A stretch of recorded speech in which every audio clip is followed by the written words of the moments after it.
Sibonge kakhulu, sibongele uNjoko umfokambamba phansi enkandla emshisandla ngokuqhamuka necebo i-idea enhle kangaka ukuthi akhiphe i-single after ekhiphe i-album yakhe ngoNovember nyakenye, engomeni ethi uMamemeza ehamba nomzukulu. Ingoma yakhe uNjoko uyi-release ngeyi-17 February 2025. Ihlale nje usuku noma insuku embili asiyangena kuma-trending songs kwi-top 30 lapha ku-YouTube as ingoma kaMaskandi. Sibonga kakhulu Njoko ukucabanga leyo idea ukuthi ukwenze lokho, kube nesibindi futhi after ukhiphe i-album.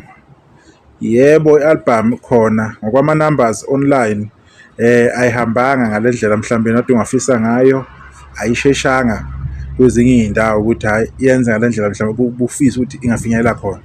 Kodwa-ke lokho akuyona into ongabambelela kuyo kakhulu, umsebenzi onjalo. Kwesinye isikhathi uhamba kahle umsebenzi, kwesinye isikhathi ube slow, so it's part of the job.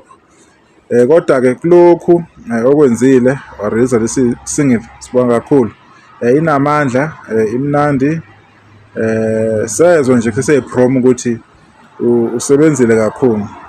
Ngesikhathi urelease leya teaser leya naye kwabonakala ukuthi kuzosebenzeka kulokhu, kusebenzeke kakhulu futhi. Nazi iy'namba ziyafakazela, ingoma iyagijima, abantu bayithandile.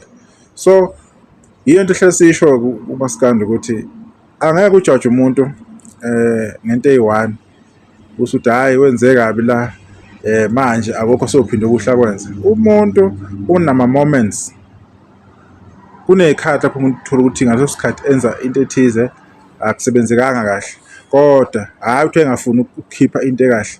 Thuthi ngaleso sikhathi leso nje kwenzeka nje ukuthi hhayi izinto ay'funanga ukuhlangana ngendlela umuntu ayifisa ngayo, but ithalente esuke likhona, ukuyimisela kukhona, intshisekelo nogqozi nofuqufuqu nanokusebenzela abantu abalandela umusic wakhe ukuthi be-enjoy, abaphakele into evuthiwe, angene e-studio umuntu ngesikhathi athole umuntu azomfeature okuyena yena, ngoba nakho kubalulekile ukuthola umuntu ozomfeature uma wenza ingoma because yabashaya abanye ngoba umuntu ingoma usuke engangeni ngendlela mhlawumbe abalandeli abazoyizwa kahle kakhona, kodwa i-idea isuke i-right, nethi nje execution it was not done properly.